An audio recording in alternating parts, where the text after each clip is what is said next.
एक सेकेंड रुको। क्या तुमने कभी नोटिस किया है कि इंटरनेट पे जितना ज़्यादा तुम जेंडर वॉर का कंटेंट देखते हो, उतना ज़्यादा तुम्हें लगने लगता है कि अपोजिट जेंडर तुम्हारा दुश्मन हो गया है। ये एक्सीडेंटली नहीं हुआ, ये सोचा समझा खेल है।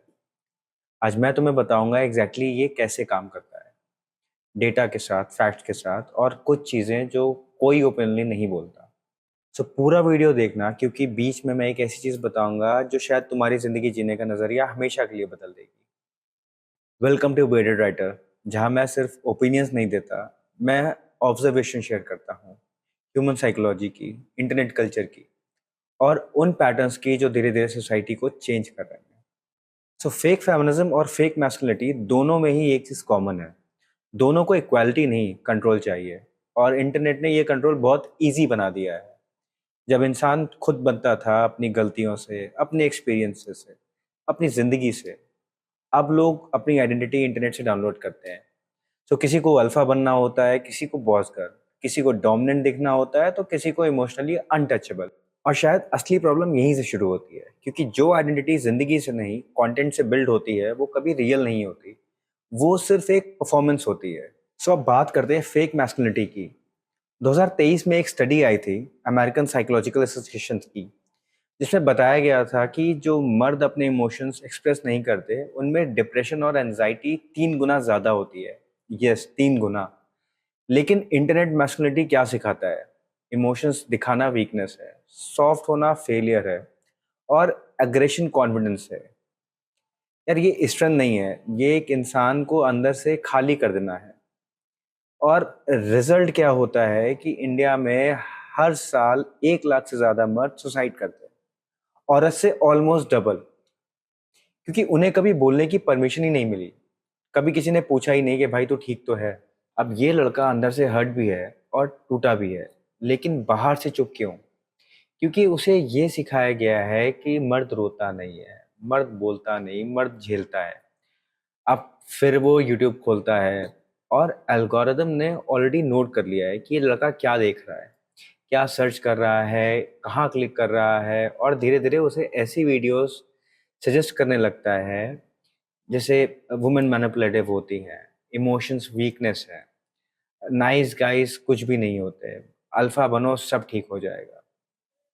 और अब इस लड़के को लगता है कि फाइनली किसी ने इसको समझा।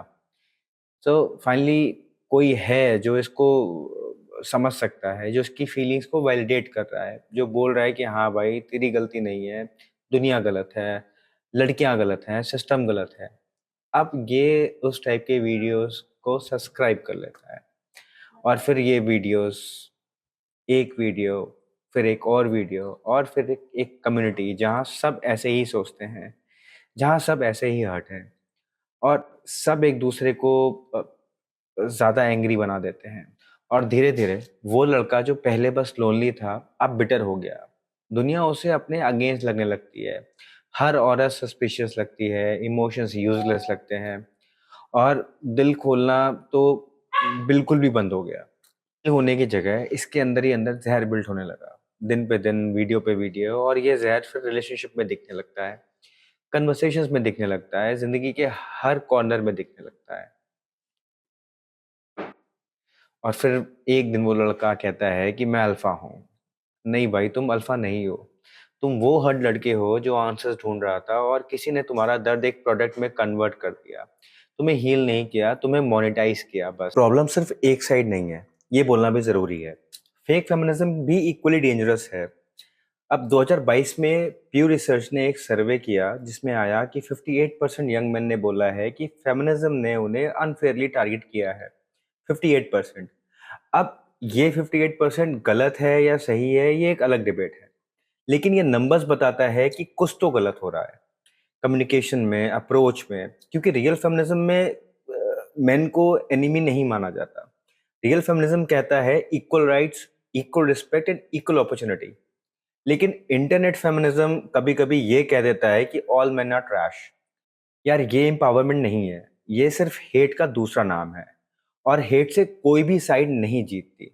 और ये दोनों चीजें, फेक मैस्कुलिनिटी और फेक फेमिनिज्म, क्यों इतनी फास्टली स्प्रेड हो रहा है?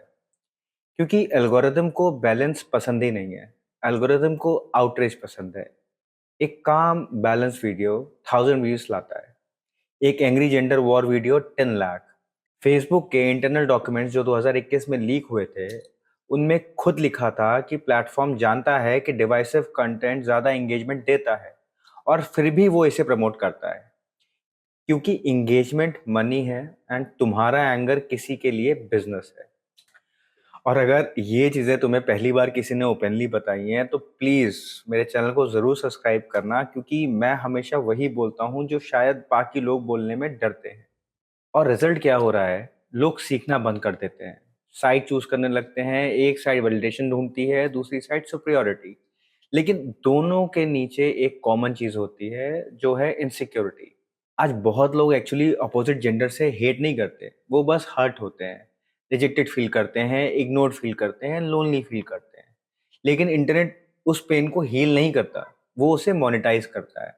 हमेशा ध्यान रखना, तुम्हारा दर्द किसी का प्रोडक्ट है और इसका डायरेक्टली असर पड़ रहा है रिलेशनशिप्स पर। अब इंडिया में 2014 में डाइवोर्स रेट 1 पर 1000 मैरिजेस था। 2024 में ये ऑलमोस्ट 4 पर 1000 हो गया, 4 गुना। अब डाइवोर्स होना गलत नहीं है, लेकिन नंबर ये बताता है कि ट्रस्ट कम हो रहा है, एम्पैथी कम हो रही है और हर कन्वर्सेशन बैटल बन चुकी है। Main versus women, feminism versus masculinity, victim versus villain. जबकि रियलिटी में नॉर्मल लोग बस पीस ढूंढ रहे होते हैं। तो सोल्यूशन क्या है? सिंपल है लेकिन इजी नहीं। जो कंटेंट तुम्हें अपोजिट जेंडर से हेट करना सिखाता है, उस कंटेंट को देखना बंद करो। जो कंटेंट तुम्हें एक साइड चूज करवाए, उस कंटेंट को बदल दो। रियल लाइफ में एक्चुअल लोगों को देखो, अपनी माँ को देखो, अपनी बहन को देखो, अपने दोस्तों को देखो। क्या वो सब टॉक्सिक हैं? क्या वो सब मैनिपुलेटिव हैं? नहीं। तो इंटरनेट पे जो कैरेक्टर्स तुम्हें दिखाए जा रहे हैं वो रियल नहीं है, वो सिर्फ एक प्रोडक्ट है और तुम उस प्रोडक्ट के कंज्यूमर हो। हमेशा ध्यान रखना, रियल स्ट्रेंथ डोमिनेशन में नहीं होती, इमोशनल कंट्रोल में होती है। रियल फेमिनिज्म हेट में नहीं होता, रिस्पेक्ट में होता है। और जब आइडेंटिटी अंडरस्टैंडिंग से नहीं, हेटेड से बिल्ड होने लगे, तब सोसाइटी इवॉल्व नहीं करती, बस डिवाइड होती रहती है। तुम्हारा एंगर किसी का बिजनेस है, अब तुम्हारे ऊपर है कि तुम उस बिजनेस के कस्टमर्स रहते हो या नहीं। और अगर ये वीडियो तुम्हें कुछ सोचने पर मजबूर करता है तो एक काम करो, सब्सक्राइब करो, बेल आइकन दबाओ और ये वीडियो उस एक इंसान को भेजो जो अभी भी इंटरनेट की इस वॉर में साइड चूज कर रहा है, क्योंकि शायद ये वीडियो उसका नजरिया बदल दे। मैं हूं वीडियो राइटर और हम मिलते हैं अगली वीडियो में।